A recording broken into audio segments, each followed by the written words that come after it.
sit in the back seats. And then those of you that have phones out, you need to put those away. And they should be off, not on. Off, not on.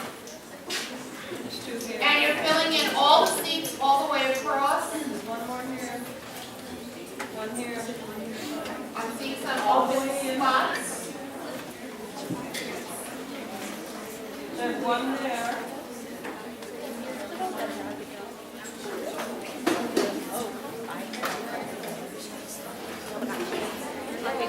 There's 50 up here. Get a little closer.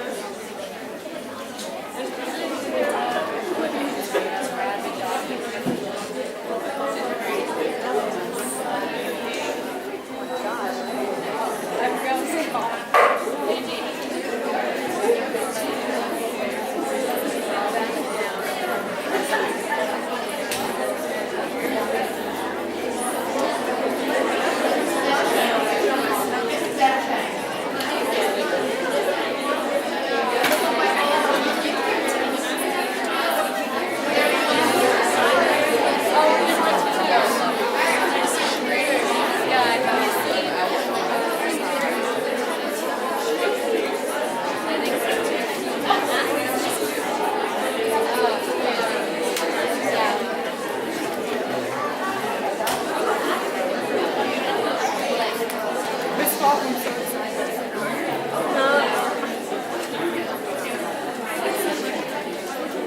Thank you for your attention.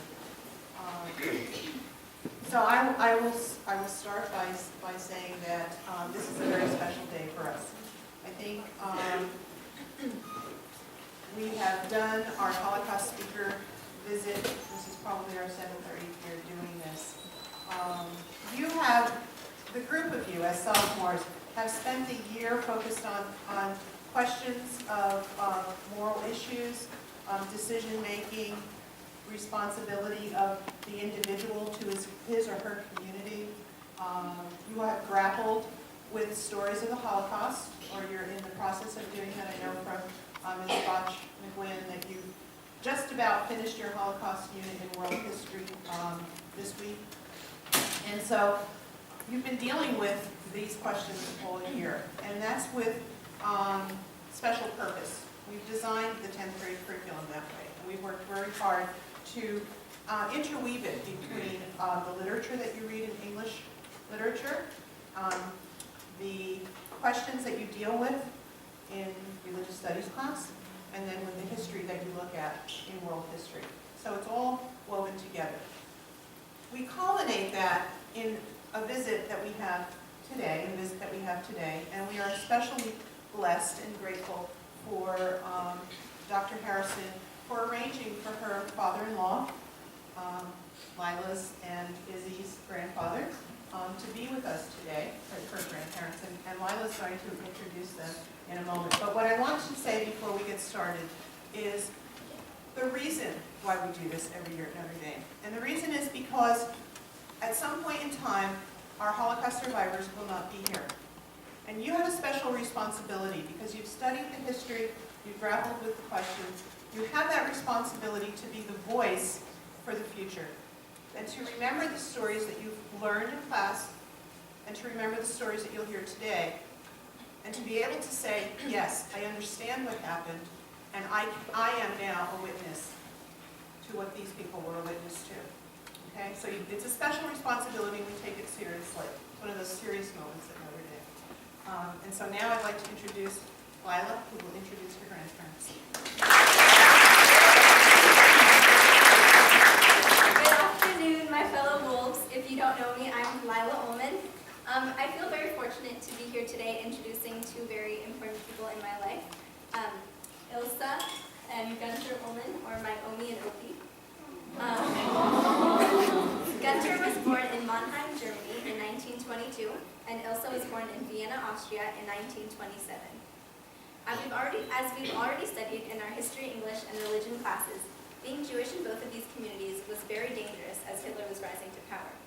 Both of their families were very smart about their next move. As their rights and freedoms were becoming more and more limited, they decided to take the huge step and move to Shanghai, China. This allowed my grandparents to escape the deathly claws of the European ghettos and concentration camps, but they definitely didn't escape the harsh life of being Jewish during that time. Now, I don't want to spoil the whole story for you, so I'll tell you a little bit about what my Omi and Opi are up to now. They've lived in San Francisco since 1949.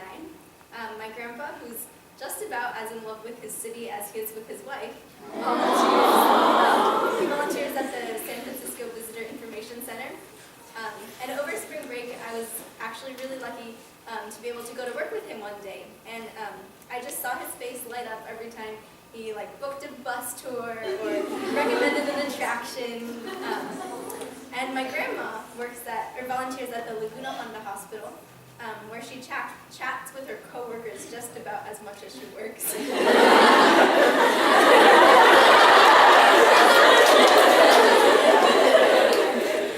I love visiting my Omi and Opi on the weekends, eating my Omi's endlessly delicious meals, talking with them about anything from politics to say yes to the dress, and just reveling in their company. So please help me as I welcome my grandparents, Ilsa and Gunter Ullman, to talk about, and Gunter will talk about first his life in Germany and then in Shanghai, and Ilsa will chime in as she pleases.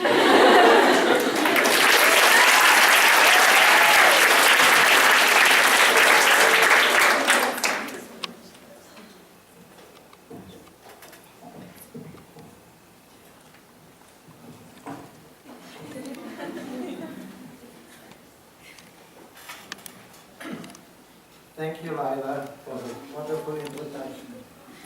Lila is part of the happy ending to my story.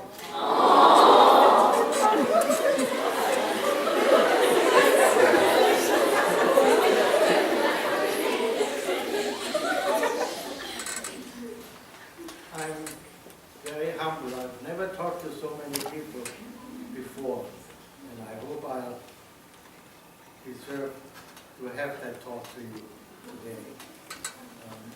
You guys are all lucky to go to high school, you probably have graduated pretty soon, go to college, and have a whole life ahead of you with lots of prospects. Well, when I was your age, that's a different story. I was born in 1922 in Mannheim, Germany, to a German couple, and grew up in Germany. My parents were very proud Germans. They were very patriotic. They tried to do everything they can for their country. My father fought in World War I. He was, as a German soldier, he was decorated with the Iron Cross, which is one of the highest honors available. And his certificate that came with the Iron Cross said, amongst other things, that the gratitude of your country will be for you forever. Well, it never happened that way. So Germany lost the war, and our Kaiser fled the country, and from a monarchy we became a republic with democratically elected government. The economy collapsed, unemployment was tremendous high, inflation was rampant, and the government couldn't cope with the problems that we had because of losing the war. Now there were two factions in Germany who tried to take advantage of it. One was the Communist Party, one was the Hitler and the Nazi Party. The Communist Party used that as slogan that the proletariat will rule the world, and their scapegoat was capitalism. They had demonstrations, random demonstrations, carrying signs very disorganized. Hitler's Nazi party was very organized. They all wore uniforms. They all marched in goose step, in formation, and they proclaimed the glory, to return to the glory of the German government, of the German people. And they needed a scapegoat also. And their scapegoat were the German Jews.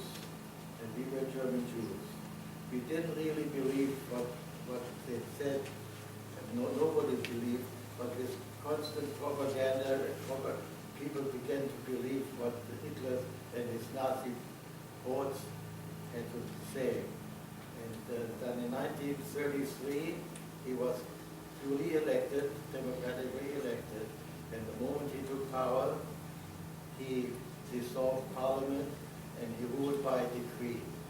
And the first project was to get rid of the Jews. We didn't know yet how they will do it, but they had a plan. So for one thing, they declared the German, that were not Jews, were the master race, the Aryan master race of the world, and everybody else was beneath them. And they did everything to denigrate people who didn't belong to the German Aryan race. And shortly after they took power, they started to boycott Jewish stores. They painted big Jews on the windows. They posted guards in front of the stores, and the stores had no choice but to turn over their businesses to the Nazis. In 1934, after 6 years of school, I went to start a new semester in school. I walked into my class, and there were 5 other Jewish students in there, and we were called out and says, "You can't come in anymore." And that ended my education, my formal education, 6 years after I started school. Now the Jewish community in Germany, in Mannheim, they formed some classes and used teachers and professors, Jewish teachers and professors that were expelled from the schools to teach us, but it didn't last very long. And after those classes closed, they started another class for people to learn a trade. He's a carpenter or locksmith. I joined the locksmith class, and I worked there for a few years. The situation got worse and worse and worse. We got depressed more and more and more, and we heard rumors of concentration camps being opened, but we were not sure about that. But then on June the 17th, 1938, my father always prepared breakfast for us. While he was preparing breakfast, the doorbell rang. 2 Nazis stood in front of the door, and they wanted to see my father. My father came out to talk to them, and he came back to us and said, "I have to go." They gave him the chance to get dressed, and then they took him away. For 2 weeks, we had no idea where he was. Then after about 2 weeks, we got a form letter from Dachau concentration camp that he was there and he's doing fine, pre-written, typed. So my mother, she tried to get information, she tried to talk to people we knew that were not Jewish, and they tried to make arrangements. And my father was gone for 2 months, and after 2 months, my mother got a telephone call, "Your husband is coming home tonight." So I'll never forget that moment.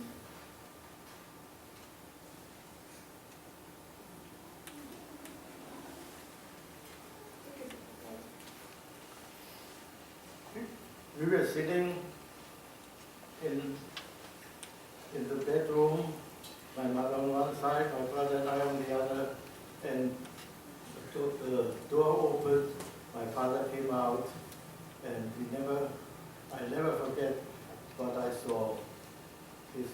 He was bald-headed, his head was full of blisters and burns, his eyelids were shut, swollen shut, and his cheeks were burnt, his ears were burnt, his hands were swollen, and he must have lost a lot of weight, and his clothes just hanging on his body, and he just stood there, and tears were running down his cheek.